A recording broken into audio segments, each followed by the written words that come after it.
And we are now live.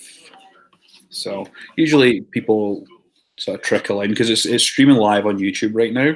Okay. So and there's like a live chat feed, so people come in and like ask questions and Interesting. stuff like that. So yeah, I can read. Their technology, it's crazy. I know, right? And then the video I literally sound like a grandma. So then the video stays on YouTube forever. Yeah. Uh-huh. Yeah. This right now will be on the internet in perpetuity. Exactly. Wow. Well, Yes. I'll try not to You'll go down in history. We're creating archives. Exactly. And it's funny because, like I said before, like our first interview was with David, Mm-hmm. and that kind of kicked us off on this path of just like contacting and like interviewing different types of people. So like, that's cool though.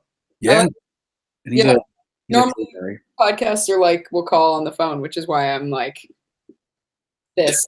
But no, I like it though because this is much more like personal, and I like much more easier to feel like you're a part of it. Absolutely. That's our thought because I mean, like you said, podcasts. So a podcast you can just like call someone and then you record the conversation and then chop it up and then just like post it. Where Right. this it's like you said, it's very impressionable and we can see and talk to each other. But then other people can see and talk to you at the exact same time rather than waiting to see the podcast. So Right. Yeah. No, that totally makes sense. Technology. Bringing together. Exactly. Everything all at once. I know. It's the great thing about Google is it's intertwined with YouTube, so it's just like a normal like video call, and then it just streams online. Interesting. Oh, so you don't even have to like do anything; it just nope, like does it. Just does its thing. Wow, yeah. That's cool. That's really cool. Yeah. Well, so what is the format of this show? Like, do you ask me questions and then other people ask me questions, or is it just other people? Or well, really, it's just more. We like to keep it sort of conversational. So I mean, we can talk about everything and anything. Okay. We're obviously going to talk about things like the movies that you've done and the stuff that you're working on and other things in between. So we just like to just intertwine everything and then some like random questions. Cool.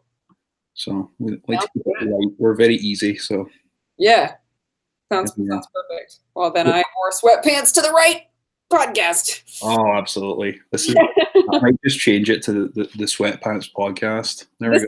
Sweatpants podcast. There we go. And if I don't change this, then we can just start one. The Sweatpants podcast. There we go. Because I'm wearing sweatpants as well. Yeah, exactly. You could not even be wearing pants, and nobody would know. It's the internet. Exactly. Nobody knows. The joys of the internet. The terrors. It's fantastic. Brilliant. But yes, everyone, welcome to Hellhounds of Horror. Tonight, we're joined by star of such films as The Bye Bye Man and Terrifier and an acclaimed director, Miss Jenna Kanell. So thank you very much for joining us this evening. Thank you for that intro. I don't know about acclaimed, but I'll take it. That's nice. I'm pretty sure. Did Max and the Monster not win an award recently, or one of them? It premiered at the opening night of the Austin Film Festival just a couple weeks ago, actually. Awesome. Yeah. So I'm actually very excited to talk to you about that. I've not seen it. Like I like to. I don't like to pirate things, so I really like to like support movies. So if you're ever at like a film festival or anything in the vicinity of Canada, then let me know and I'll come and I'll show my support for you. Absolutely. Thank you. Yeah, we'll do. I had a film in a festival in Calgary a couple years ago, actually. Oh, nice. Wouldn't have been convenient for you, but I love Canada. Canada's great. Yeah. It's good. Yeah. But yeah, let's kind of start with you as an actress first of all. So the majority of your roles that you've done, have they been horror movies? And I mean it's mostly TV as well. From I looked at your IMDb page, but there was a lot of horror movie credits. Were you a fan of growing up? Were you a fan of horror growing up? Oh yeah, absolutely. I love horror. That would be what I would do when I was sick. Like I would stay home and I would just watch scary movies. I loved them. I've always loved them. And I didn't really know why I did until I got older. And then you start reading about like the the cathartic elements and how it's therapeutic and it's does things that other genres can't do. And obviously, I love other genres of movies as well. But I've always had a soft spot for horror. But I didn't seek it out necessarily. It just kind of happened. Like I wasn't, only submitting for. Oh yeah. It just kind of fell into place that way. But I'm not upset about it. I've done other genres as well, and they're all fun. But yeah, horror has always kind of had a special place in my heart. Brilliant. And what were some of the movies that you were more drawn to growing up? Was there a specific style that you were more drawn to when you were younger? Like a subgenre of horror? Yeah. I used to, well, it was kind of just becoming big when I was younger, but I used to ball hard for found footage. And now it's, Right. obviously we all know it's very saturated, but the first movies to really did it really, really well. And I loved that type of movie where you don't see the monster. I love that stuff because it's in a way scarier because then your imagination inserts whatever the monster would be for you. And I used to love psychological, like thriller, psychological thriller type subgenre movies. Like I haven't thought about this movie in so long until just now, but I used to watch Secret Window all the time when I was a kid. Have you seen that? Where it's Johnny Depp and John Depp, yeah. Yeah, where it's like he's the neighbor and he keeps coming by and weird shit's happening and Johnny Depp's a writer and it's this weird movie that didn't really get much attention. The dad from Hill House is on it, and I like movies like that. I used to just watch over and over again, and then I started exploring more as I got older. Like, now I have room for other subgenres. Of course. Yeah, like I've honestly not thought of that movie in years either. Neither have I. Yeah. Like literally just when you were like, oh, when you started, thinking back, it got me reminiscing on it. Yeah, because he was in a couple of movies that were very similar. Well, I felt they were pretty similar back then because he was in Secret Window and then he was in The Ninth Gate. Oh yeah, and From Hell. From Hell. I was talking about From Hell. I forgot about that. Yeah, he did like a cluster of like that type of film. Before we found out that he's beats women, I used to really love him. Yeah, of course. Right. R.I.P. Right. But yeah, I mean, those are some movies I've not thought about for a long time. Was there any other? When did you ever go into the sort of classics that molded those, like things like Sleepaway Camp or Friday the 13th? Like what about those? Yeah, my favorite of the classics is definitely John Carpenter's The Thing. So good. It's so good. I was actually just reading something about it earlier today because I love reading these reflections on it now because it really bombed. People hated it. Like critics panned it. It didn't make any money. And now it's hailed as one of the greatest horror films of all time, which I think it is. I love that movie. The creatures are so scary and they're so well done. And I love how they're all done practically and there's no CGI and all the little subtle things that they do. Like my favorite fact about that movie is that so in film lighting, there's something called eye light where you like make sure that, the person's eyes are lit. And obviously. And apparently the DP did this thing where if you go back and watch the movie, whoever's the thing in any given scene doesn't have eye light. Right. Have you heard about that? I did notice that actually. It's amazing. Yeah. So that's probably my favorite of that like era of horror. Oh man. And John Carpenter's just so good. Everything he touches is just incredible. Like the original Halloween is great. Yeah. I mean like and that film also kind of it reflected a lot of the like xenophobia and like themes that are still relevant today about, not trusting outsiders and not trusting each other and not trusting ourselves. And yeah, such a good movie. I want to rewatch it right now. Fantastic. Yeah, that's what you need to do after this. I might. The ending of The Thing. What are your thoughts on the ending of The Thing? Do you think that Keith David's character is The Thing and they're drinking gasoline? Like that's the conspiracy theory, is that when Kurt Russell and Keith David are sitting at the very end, Kurt Russell's taking a drink and he gives another bottle to him. Mm-hmm. And the rumor is that it's gasoline because he's got no breath in the cold. Keith David doesn't have any breath in the cold, so he gives him gasoline to drink, and he just drinks it and doesn't flinch. Wait, does Kurt Russell, does his breath show? I don't remember. Yeah, his is everywhere. Oh wow, I haven't heard that. Yeah, that was one I actually read recently. I would totally believe that.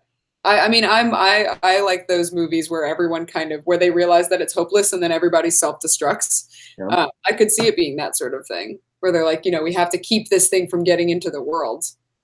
I could totally see that. Yeah. And I read that recently and it blew my mind and I was like, whoa. Yeah. It's a movie that's littered with all these little small, intricate details that you just don't realize until much later, and you have to go and rewatch it again.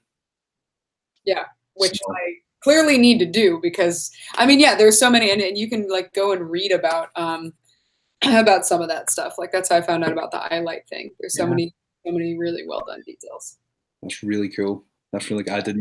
I did realize it. I just kind of noticed it in passing, but that's really cool. Well, it's cool because you process it subconsciously before you necessarily like on a conscious level know that True. That's happening. Yeah, that's cool. Oh man, now I want to watch The Thing too. I know. I'm going to do after this right now. Brilliant. Bye. Sorry, I have to cancel on this. Yeah, we're gonna end the stream, guys. We're gonna go watch The Thing. See you later. Deuces, everybody. This has been fun. Yeah.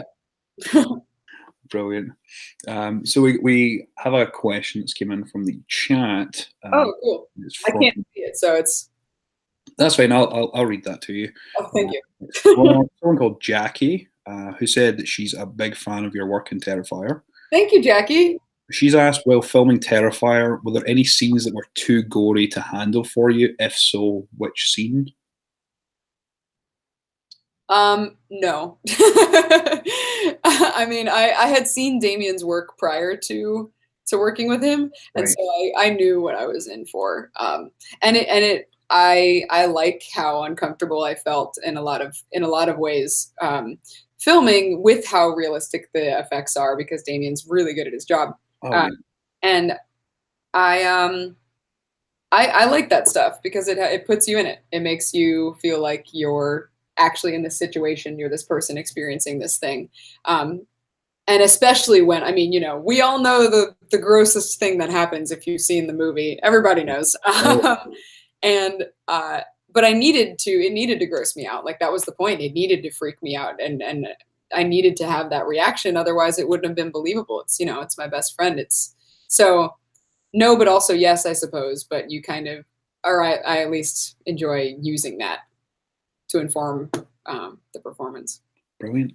Yeah. And that scene, that if anyone's not seen Terrifier yet, then it's going to be really intense for you. Actually, I had someone come out in my work. He knows like I really love horror movies. I'm always wearing horror shirts. Mm-hmm.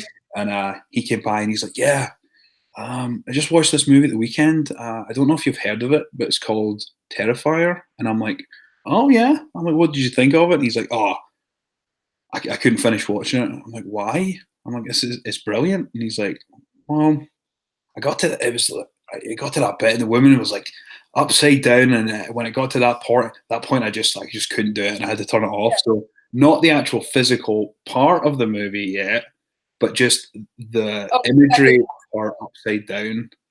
Oh wow! Enough to make so before you saw it, you were like, wow. Yeah. Wow. I mean, it's funny because, I'm sure you know that Netflix has algorithms which examine when you stop watching a movie. Mm-hmm. Like they look at when you pause, when you start again, how long, what you watch, obviously. And I have a feeling that with Terrifier, that's going to be a pattern that they're going to notice a drop off of viewership in that scene, which makes sense. Makes perfect sense. It's very fucked up, very depraved. Damien is a twisted individual. But the execution was just fantastic. And I'd pre-ordered Terrifier a couple of months before it came out. There's someone I follow on Instagram. Her name is Sick Wicks. Oh, I love her. Yeah, we love her as well. And we've been talking since Terrifier came out. She's wonderful. I love her. She's really friendly, super cool, super cool. Extremely talented with her candles. Absolutely, and her videos. I mean, and her makeup, like it's art. Absolutely. And the artwork as well, because she did the artwork for the vinyl, I believe. Yes, that's right. I think you're right, and I think she did some of the T-shirt designs with Terror Threads, if I'm not mistaken. Yes, she did an exclusive candle with Terror Threads. So it was a candle and a T-shirt and something else as part of this like combo. Oh yeah. So yeah, she's super cool. So I'd seen her posting about it. I'm like, who is this guy that everyone keeps posting about? This guy, this white clown. So then I like looked into it and then saw it was a pre-order for it. So I pre-ordered it, and then I went to Scotland when it came out, when it got delivered. So I had people messaging me, being like, "You need to watch this. Have you watched it yet?" And I'm like, "No, it's at home waiting for me. Like, you need to watch this right now." And I'm like, "No, I bought the movie when I got home." What happened? And then I came home and the day after I got back from Scotland, jet lagged, just sat and watched it. And I was like, "Wow, just blown away." That's awesome, dude. That's good to hear. Yeah, I finally watched it, and I love that people were like harassing you about it. That's fantastic. Oh yeah. A lot of us, where people are just hounding us like, "You need to watch this. You need to watch this. You need to review it," because we also do like a review show as well. Oh, okay. So people are like, "Yeah, you need to like review this. You need to watch it." So have you reviewed it? Yeah, we reviewed it a while back actually. Okay. Everyone that we've spoke to loves it. That's awesome. It's a true testament. There's nothing wrong with it at all. It's very. Thank you on behalf of. I mean, I only had a small part to do with that, but thank you on behalf of all of us. I mean, obviously, I'm thrilled that you like it and that so many people love it. It was so much fun to be a part of. That was going to be my next question. Like, what were some of your favorite moments from filming Terrifier? Sure. Yeah, there two come to mind. One of them is we were filming in this actual abandoned building, like this very creepy abandoned building. And so in order to get to the bathrooms, you had to walk through like a room of tore up abandoned cars and a room of just tires. And just getting to the bathroom was a horror movie in itself, which kind of helped keep us in the zone, I think.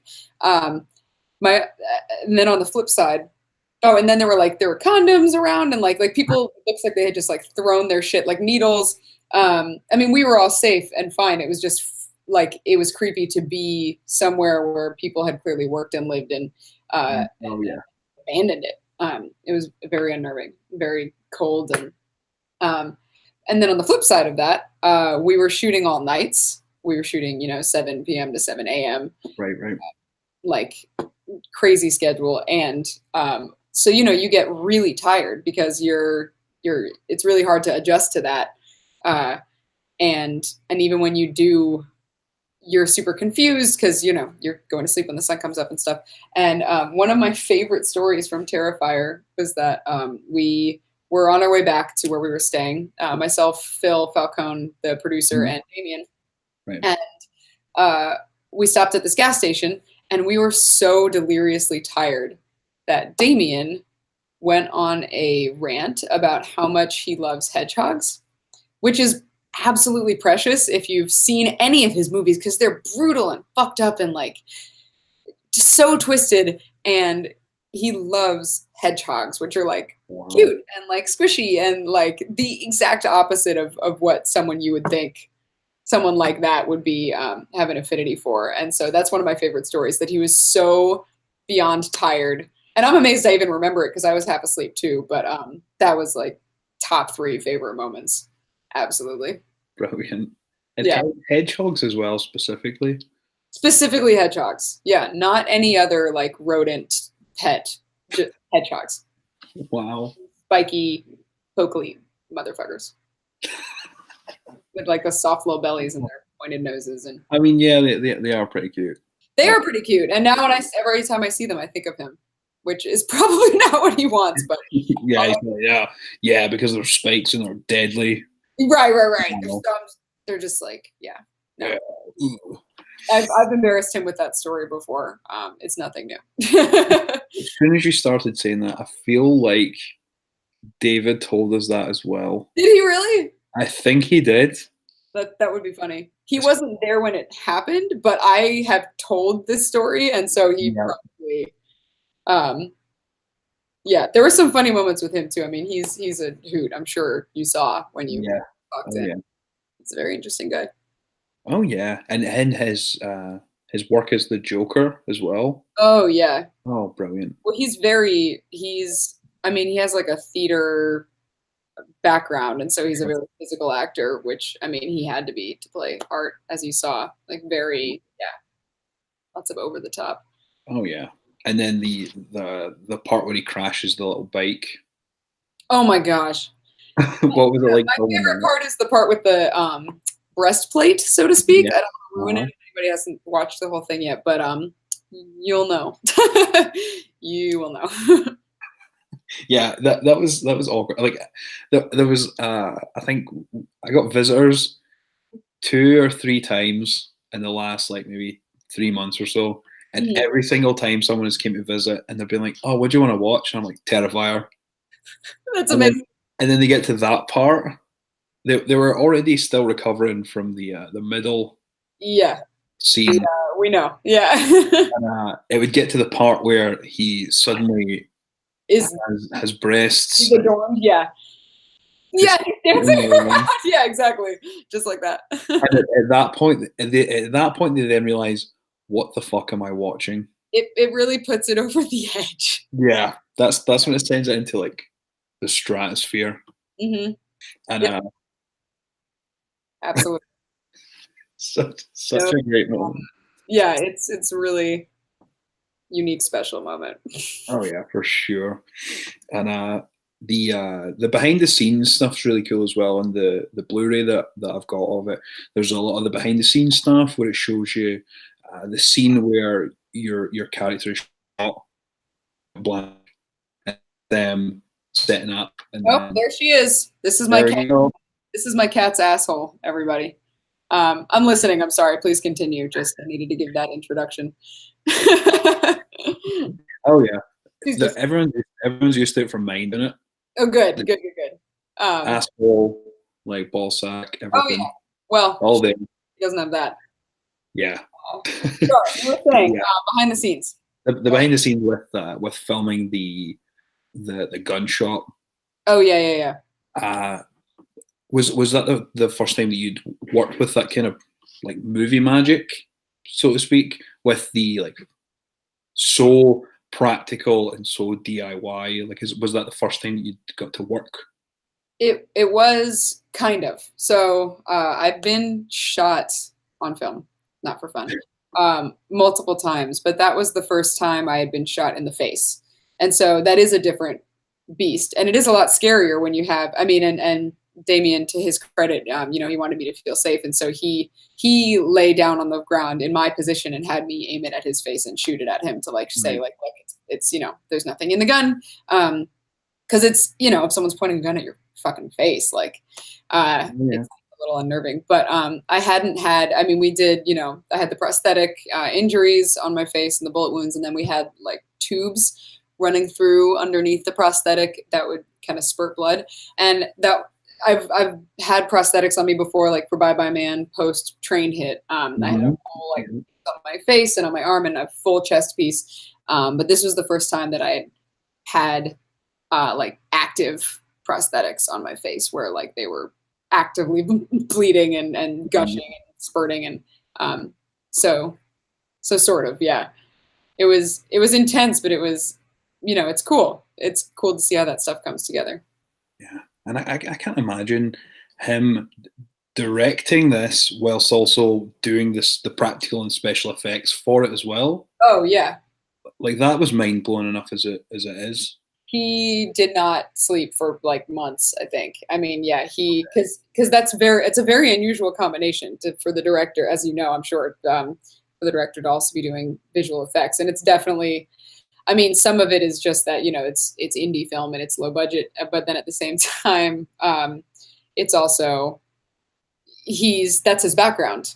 Like he comes from a special background. And so, you want it to be done well. And he did a really, really good job of doing 15 jobs at the same time.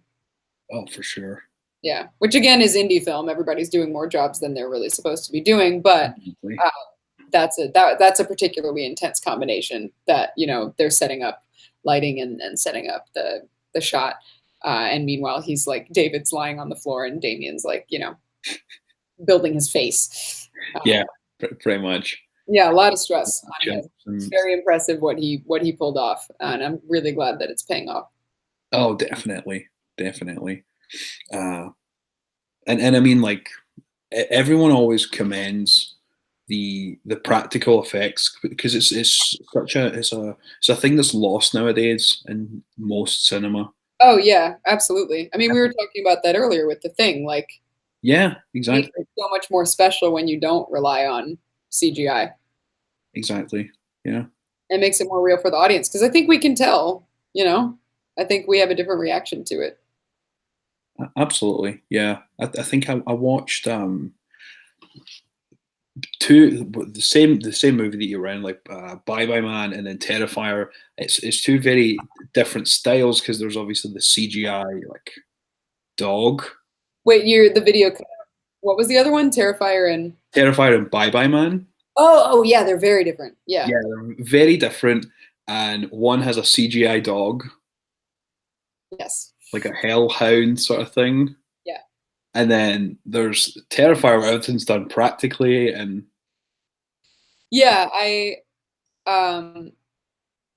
yeah, I mean, well, the train hit in Bye Bye Man, that was practical.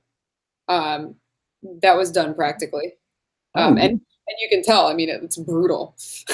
oh yeah. And not that CGI never works. I definitely think there are times when it's necessary, but it does add kind of like a special touch when in horror films, especially when things are kind of had that texture to them.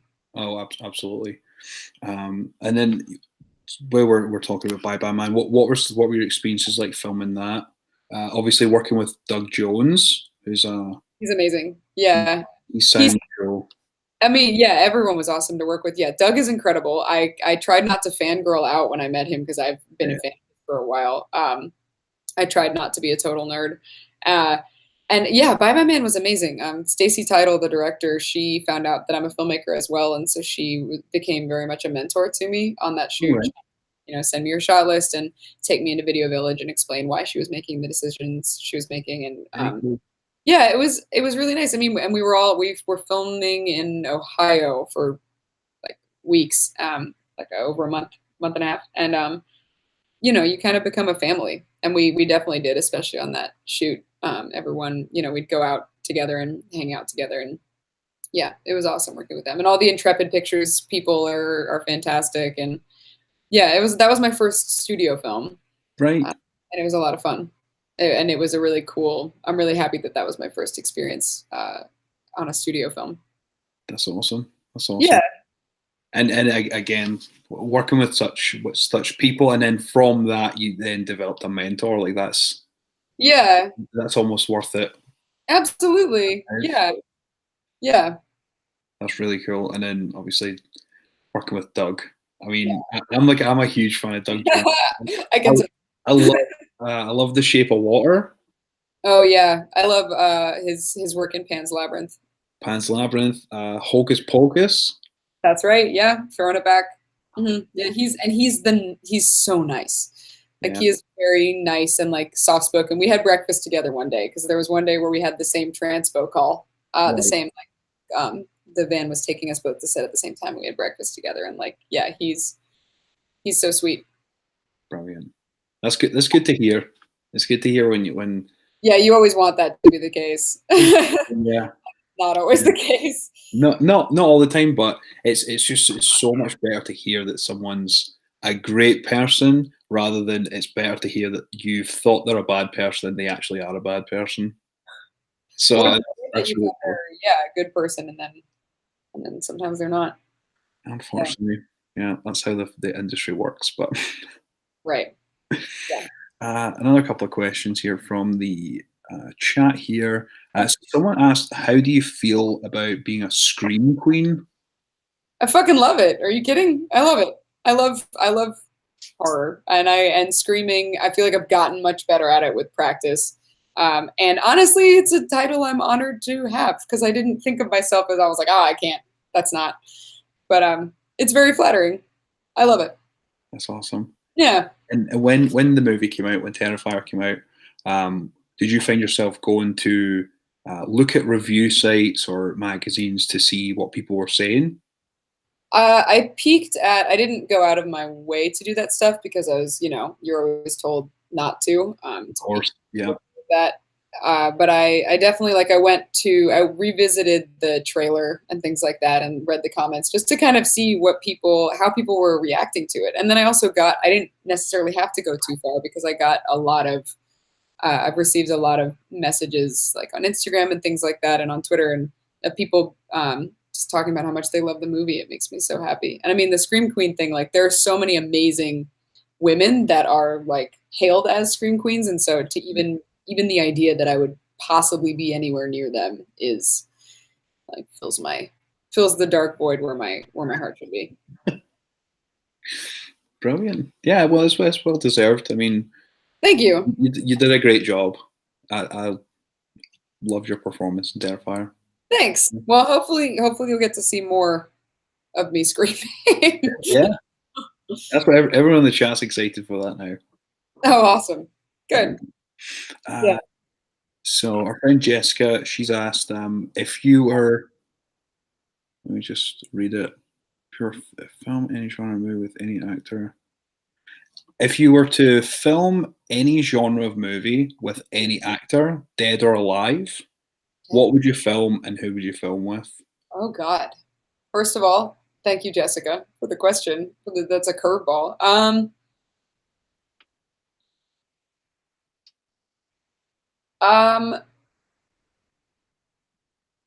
It would have been really special to have been able to act opposite David Bowie one day. That would have been really amazing. Not that I'm necessarily would have been anywhere close to that, but and obviously now definitely not. But I know that he wasn't, we don't necessarily think of him as an actor, but he was a really incredible actor. Yeah, and I would have there's almost something like almost like magic realism about all of his performances, and I would have loved to be opposite that in sort of kind of some of the more fantastical stuff that he had done, or even because I haven't done that genre yet. That would be fun. Like in like Labyrinth. Yeah, like Labyrinth. I mean, my favorite role of his is when he was Nikola Tesla in The Prestige. It's my favorite role of his, and that's more, that's a different genre, but he's so good in that. Yeah. Yeah. Oh man, there are a bunch of people that I would love to. Well, everyone keeps. I mean, so many people since Terrifier came out have said that I look like Neve Campbell in it, and I would love to like be her daughter in something. That would be fun as shit. Right. Yep. I can see it now. Yeah. Yeah. Not as much right this moment, but in the film for sure. Yeah, definitely in Terrifier. I think it's the shorter hair. Yeah. My hair has gotten a lot longer, and it's also we straightened it for the movie for continuity. Of course. But yeah, totally. That would be cool. That'd be fun. Yeah, she's very good. They're going to be making a new Scream apparently. Are they? 5, yeah. I'm not surprised. Well, they did just remake Halloween, so that makes perfect sense. True. Yeah, and now they're remaking Child's Play. Are they really? Yep. Oh, have you not heard about this? Oh, they're remaking Child's Play as a movie. They don't have the rights to use good guys. Okay. It's not a doll that's been possessed. It's an animatronic doll. Like a Furby? Because those things were terrifying. I was very afraid of Furbies. It's probably going to be like a Furby. Brad Dourif is not going to be the voice. Okay. Don Mancini has nothing to do with it. Interesting. And I think it's MGM, possibly. What it was a production company that they own the rights to the name Child's Play, so they're just going to do a movie, and it's not called Good Guy. It's called a Buddy Doll, a Buddi. Okay. So we'll see. We'll see what happens. You know. Of course, we're in the days of remakes and reboots and sequels. So absolutely, yeah. So we have no choice but to wait and see. Exactly. And did you see the new Halloween?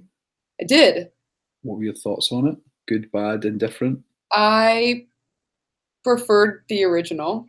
Of course. I mean, of course, but I didn't love it as much as I wanted to. There were things about it that I loved, but as a whole, yeah. For sure, yeah. I mean, they showed a lot in the trailers, I felt. Yeah, that's true. There was a lot of the I mean, I love her so much, and she was so much fun to watch. And I actually have a friend who did stunts in that film as well. But yeah, I just yeah, there were just like little things that I thought could have maybe been different. But as you know, there were things about it that were done well too. One of which took influence from Terrifier with the head jack-o'-lantern.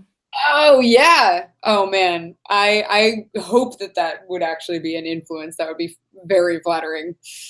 Well, I mean, it happened after, so I mean, the parallels are the that sort of jack-o'-lantern head, the like disembodied, like the really grotesque one. Damien actually let me use that for a web series that I directed a couple episodes of. Really? He like mailed me this head, and it's called Fear House, spelled Haus, like the house. And I directed a couple of wraparounds for it. It's horror short films, and and it was just funny because then I mailed it back to him when we were done, obviously, and it was I loved going to the post office and mailing a disembodied head. I'm probably on some government list at this point. Most likely, but aren't we all? Yeah. Hello, government. Welcome to the podcast. Hi, government. Welcome to Hellhounds of Horror. We have another question here. Actually, about your TED Talk. Oh. So, from Serena, how was it being on a TED Talk for your short film? Thanks for checking it out. First of all, it was amazing. It was a lot of fun. The funny thing about the TED Talk is that, so that short film Bumblebee is about my brother. I'm really proud of what we made, and the story is really special, and obviously he's really special to me. Mm-hmm. What's funny is that about 2 days before the TED Talk, the TEDx Talk, because you have to go up for a rehearsal and tech rehearsal and things like that, and you do it a couple times, and I got food poisoning about 2 days before. And so when I first found out that I was going to be doing this, I made all these jokes about, I hope I don't lose my lunch in front of 100 strangers and my mom. And then that became a possible reality. And so for the 2 days before the TEDx talk, I ate nothing but saltines and drank nothing but ginger ale. Oh, I bet. Coconut water.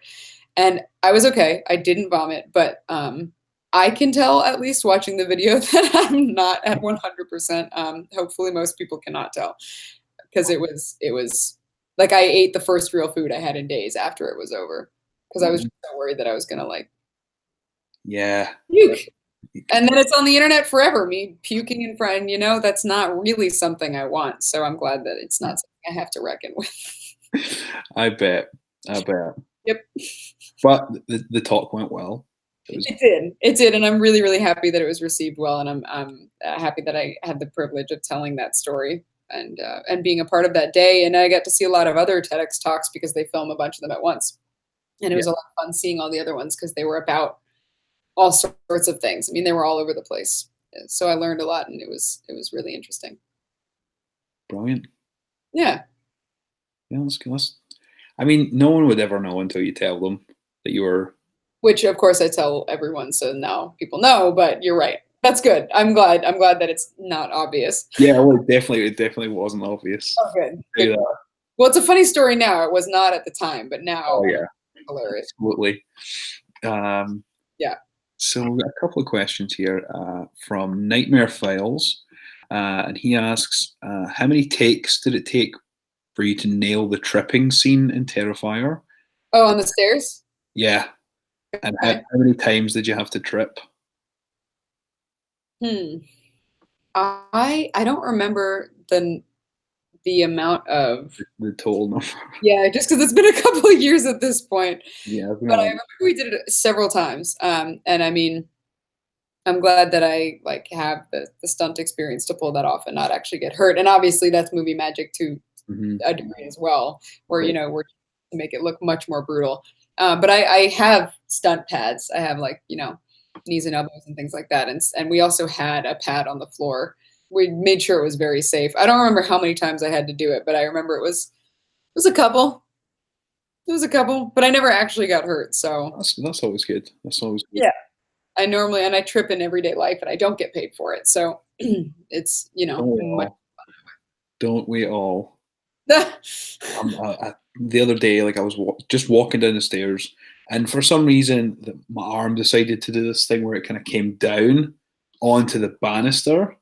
Oh God! And it caught me like right on the funny bone, which that's evidently very painful. Wasn't funny. Ooh, wasn't funny at all. No. I just stood there, just like motherfucker. Yeah, and then you get like the like tingling like all up your arm, and ooh, it's the worst. My condolences. my poor elbow. It's finally recovered. We're all good. We're all good. Thank goodness. Yeah. Man. Wow. Falling is never good when you're not being paid for it. Correct. And as long as you're being safe, exactly. You're being paid for it. Yeah. I love that stuff. I love doing stunts. They're like one of my favorite things to do. Nice. They're so fun. And a lot of people typically don't do their own stunts if they're on like a big production movie set, just because of insurance and stuff like that, I presume. Yeah. But again, indie horror needs must. With doing your own stunts needs must. Oh yeah. Well, it definitely helps because then they don't have to hire a second person. They don't have to hire a double, and production can show your face in all the coverage, and it's definitely and I think they're fun. I mean, there are certain things that it would depend, and it also depends on what the stunt is, whether the production's comfortable with you doing it or not. Right. And there's some that are very, very intense, so it would just depend.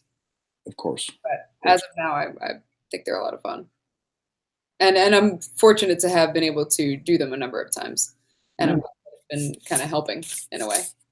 Yeah. And yeah, the continuity aspect is great, because again, you'll see in various different movies where there'll be I think there's a Friday the 13th movie where a woman is thrown from a window and they just do a man in a wig. That's amazing. And they just throw him out the window and he just jumps out. Wow. That actually would explain there are laws now about how you can't. Oh, did I cut out? No, I'm still here. Okay, my screen cut out. Hold on one second. I gotta get my charger. No problem. Glad I was so prepared. It happens. It does. I was so engrossed in the conversation, I didn't realize that my computer was clinging to life. All right, let's see.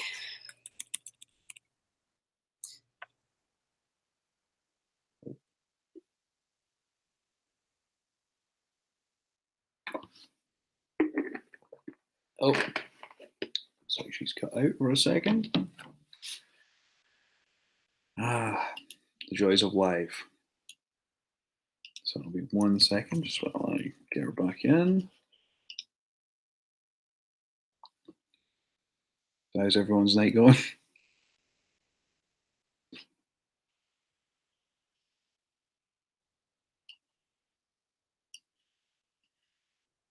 The joys of live TV. Oh, just check.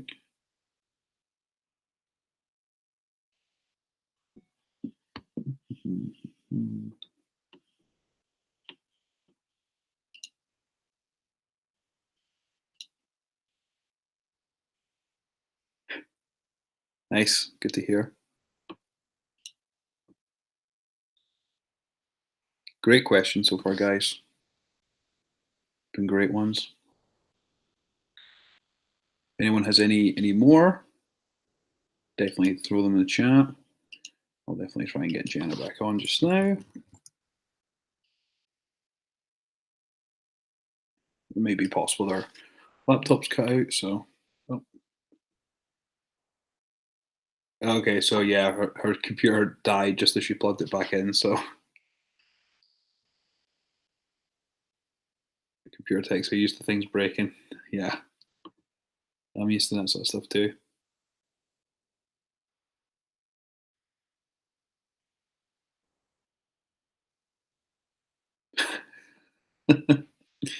Yeah, technical difficulties.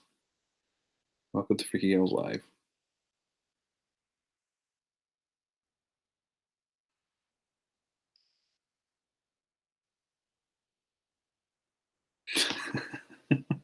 Oh, Michael.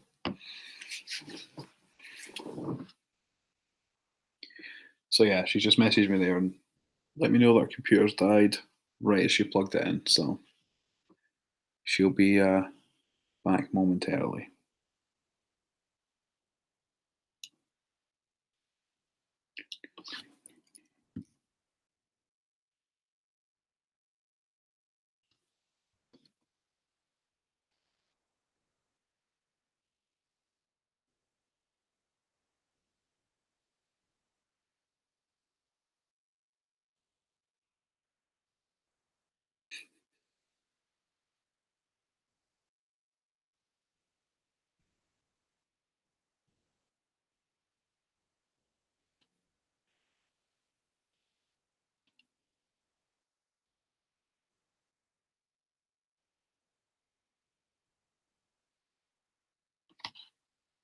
Just waiting to hear back now.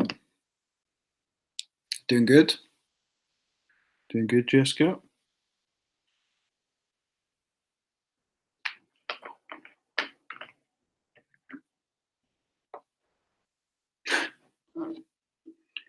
Yeah, Jenna's just out the chat just now. She's had some technical difficulties.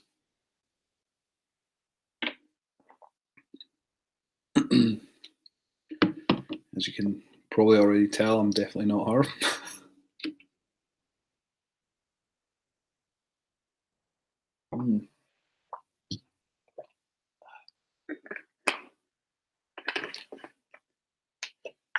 Here we go. Apologies. No problem. That was ridiculous. My computer died right as I plugged it in and then had some sort of weird technological thing where it wasn't turning back on. Super fun.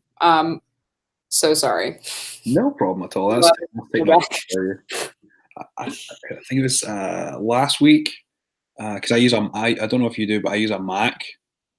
Yeah, me too. Yeah, and the most recent update, it made me do it an hour before we had a show. And it came up saying it was going to take 50 minutes. Oh God, that's so stressful. I was like, no, it can't take 50 minutes, right? So I had to do it. I couldn't do it. I couldn't. Right. So I just had to do it. And then the person we were interviewing, Laura Ortiz, she messaged and was like, "Hey, I'm having some technical difficulties. My laptop decided I had to do this update right now." And I'm like, "That's hilarious." Oh, well, that's good. That's good at least. Yeah. Man, yeah, because it looks, I mean, it's funny that you're saying that because I'm looking at my browser and I think it updated, and that's probably part of the delay because it looks very different than it did before. Yeah. So anyway, I'm glad we're back. Technology is so much fun. Yeah. So much fun. Absolutely. Anyway. We have a question that we like to ask to everyone. And when one of the guys does the show, he likes to ask this to everyone. So because he's not here, I'm going to ask it on his behalf. Sure. When you're going to sit down and watch a horror movie, what are some of your go-to snacks? That's a good question. I love Sour Patch Kids. Nice. And I love Oreos. Probably not at the same time, but those are my two. Oh, she's back. Those are my two favorites because I'm vegan, and those are both vegan. Yes. Which because of course, because they're chemicals. But yeah, Sour Patch Kids, Oreos, some like almond milk or something. Nice. Yeah. Yeah. That's the move. Maybe Swedish fish. I love Swedish fish. Swedish fish are good. Mm-hmm. Do you ever have fuzzy peaches? No. I think it's the same like Maynards, and it's just like little peach cylinders with like sugar on them. Oh, I haven't seen the peaches. I've seen the little watermelon ones. Oh, I've never seen the watermelon ones. They're like a little fake watermelon that's basically just like gummy sugar. Sounds great. Yeah. Yeah. So Oreos and Sour Patch Kids not at the same time would be an incredible thing to do, though. You think so? I think it might be. Yeah. All right. Well, I'll have to try that. You can try that when you're watching the thing later. Okay. That's a great idea. That's a fantastic idea. Absolutely. Sold. There we go. And then everyone's going to be doing it now. Yeah. Well, sure. Great. We started something. Exactly. And then I won't keep you very much longer, but do you want to just talk about some of the projects that you've got coming up, some of the stuff that you've been working on? Where can everyone find you on? Sure. Absolutely. Coming up, well, this Wednesday, I believe, the 21st, The Frontrunner comes out, which I have a small part in as an actor. I saw it at the Austin Film Festival. It's really, really good. Everybody should go see it, and it's a very important film, very poignant, really, really good, and very different. It's not horror; it's political. So that was a fun change. So that comes out the 21st. I'm going to be acting in a film called Summer Gold in the spring or early next year, rather. And that'll be fun. That's also not horror. That will also be a departure. Sure. That'll be fun.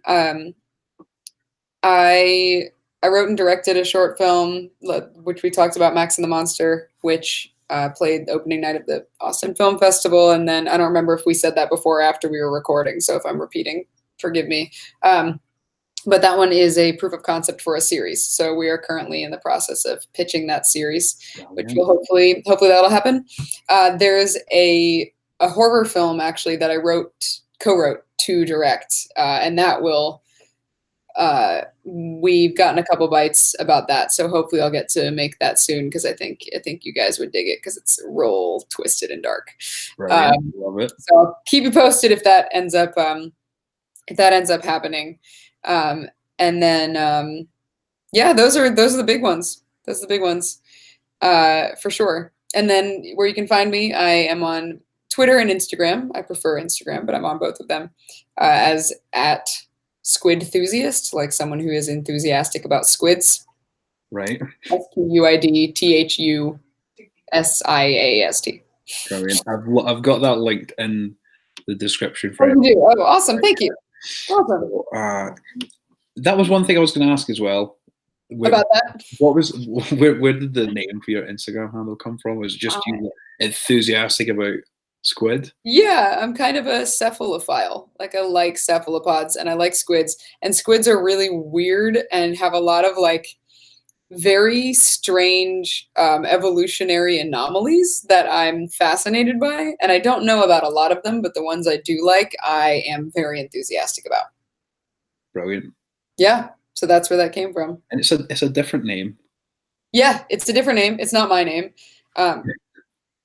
So it's me, and Exactly. it's just what made sense at the time, and it has stuck. So yeah, I love squids, so I have no regrets. Fantastic. No, don't have any regrets. It's a fantastic name. I've always thought it was really, really unique. Thank you so much. Because I mean, everyone is usually like their first name, last name, official, or their first name, last name. Which is cool. I totally get it. But I identify as a squid enthusiast. My name is, it's my name and I love it, but it's, yeah. It rings true.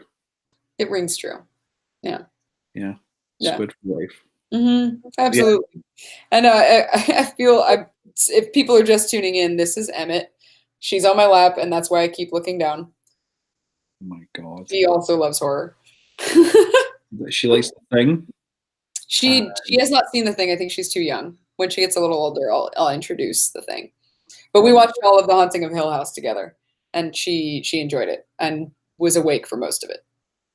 The Netflix series? Yeah. I just watched it relatively recently, actually. Did you enjoy it? It was intense at some points. Very intense. I really digged it. Yeah, me too. I really liked it a lot. I like Mike Flanagan. He's a good filmmaker. I'm definitely watching. Hush was great. It's incredible. Gerald's Game was very intense. Not seen Gerald's Game yet, but I've been meaning to check it out. It's intense. It's intense. Yeah, he's very good at making you feel that that feeling. Yeah, I know exactly what you're talking about. Tension, it's tension and it's suspense and darkness, and yeah, he's good. I hope to work with him one day. I hope you get to work with him, because that would be great. Thanks. So, yeah. Yeah. I don't really have any other questions. You have any questions? Well, thank you so much for having me on. This has been so much fun. This is so, I love that it's just like a dialogue. Yeah. We never really have a format. We just kind of, we like to just converse and just talk and really find out more about the person that we're talking to, rather than just like, oh, so what's your favorite movie? Yeah. So, I like that. That's really cool. And I like that I can do it in my pajamas. Yeah. I'm wearing a shirt that says I pooped today. I would not have done that if I had known that we were filming, but honestly, it's fine. It seems fine. Everyone seems okay with it, so we're rolling with it. Yep. I'm welcome to those type of shirts. I typically wear horror shirts like every day. So, good. So mine's is currently a death metal Michael Myers. I like it. That's really cool. So that's dope. Yeah. Hell yeah. Well, yeah, I'll keep you guys posted. Hopefully I'll be on here to talk about another horror film in the future. Absolutely. You're more than welcome anytime. Thank you. More than welcome to talk about any of your upcoming projects. I'm excited to hear about that. Thanks. You're working on. So definitely when that comes out, when any more information about it, you want to come on and talk about it, more than welcome to. Absolutely. Thank you so much. You're most welcome. And thanks everybody for the questions.